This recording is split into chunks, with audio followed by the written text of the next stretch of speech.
Welcome to the podcast series part of the MOOC on European governance. My name is Lien and today I welcome Charlotte, who is a researcher at the Faculty of Social Sciences, to talk about the scenario of disintegration within the European Union. When we hear disintegration, one probably thinks about Brexit. But what exactly would the scenario of disintegration entail? Disintegration can be defined as the reverse process of at least one of the three different ways of integration. It can include renationalizing formerly common policy fields, diminishing the powers of shared EU institutions within these policy fields, or the withdrawal of a member state from the EU.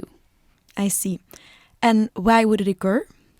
As was previously discussed, further integration is often not possible or wanted due to fundamental disagreements among member states. The deep crises that the EU was confronted with over the last decade, such as the Eurozone and the Schengen crises, are great examples of cases where the limits of the integration process were reached. All these times, it seemed like the EU would disintegrate in some way, or even collapse, but ultimately this did not happen. The scenario eventually became reality with the United Kingdom European Union membership referendum in June 2016, of course, which led to Brexit.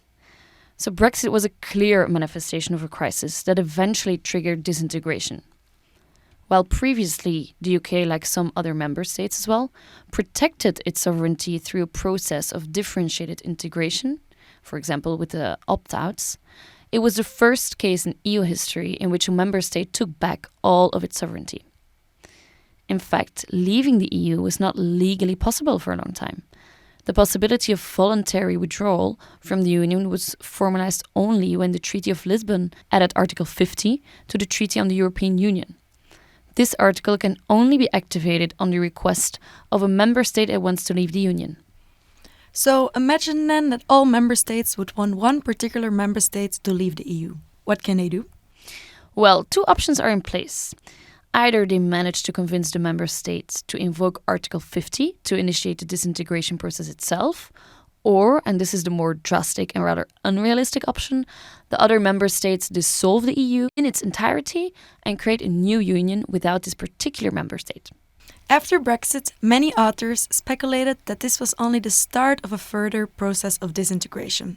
Terms like Frexit and Italy, referring to the possibility of France or Italy leaving the EU, emerged in the context of electoral successes of Eurosceptic parties in both countries.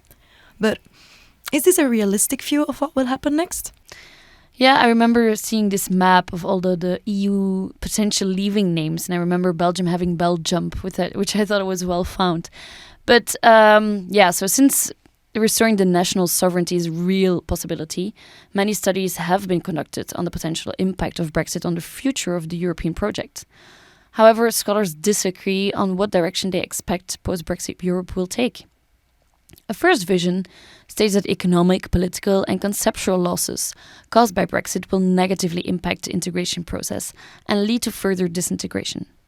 A second vision claims that Brexit will bring dynamism into the integration process and will contribute to reinforcing the cohesiveness among the EU 27. The remarkable unity of the member states during the Brexit negotiation talks and the fact that with UK's withdrawal, the EU lost a major blocking power are arguments for those who believe in and hope for a more cohesive Europe. One might expect the departure of one member state to trigger other member states to leave too, if leaving the EU seems to create significant benefits for the leaving state. But so far, the so-called domino effect did not materialize and will probably not in the near future. While the EU is facing numerous challenges at the moment, it still offers more advantages in the economic, geopolitical, political domain than member states would ever benefit from if they left the organization. By definition, the EU-UK Trade Cooperation Agreement involves the UK losing many of the advantages of EU membership. Also, the impact of Brexit on the UK has shown the other member states the cost of leaving. So over time, it became clear that it was not only the EU, but primarily the United Kingdom that will have to bear far-reaching economic and political consequences of Brexit. Somewhat ironically, Brexit showcased the various benefits of being a member of the EU and reminded its member states of the risks of Euroscepticism. Then what lessons for its integration process can the EU draw from Brexit? Brexit was a serious warning to the EU. The factors that led to the British withdrawal, such as anti-establishment populism, the feeling that national cultures are eroding, and the preference for national over EU-level decision-making are not unique to the UK. They are present in many other European countries, of course. Another reason why further disintegration should be a concern for the EU is that other great powers, such as Russia or China, might take advantage of the bloc disunity and could try to build out stronger relations with disappointed EU member states. The need to bring in some structural reforms to make EU institutions more democratic, transparent and flexible, to better adapt them to the member states' needs and to reduce inequalities among them is therefore more pressing than ever. The rise of Eurosceptic populism makes it ever more important to convince European citizens that their states are better off in the EU than leaving it. Thank you for your insights, Charlotte. You're welcome.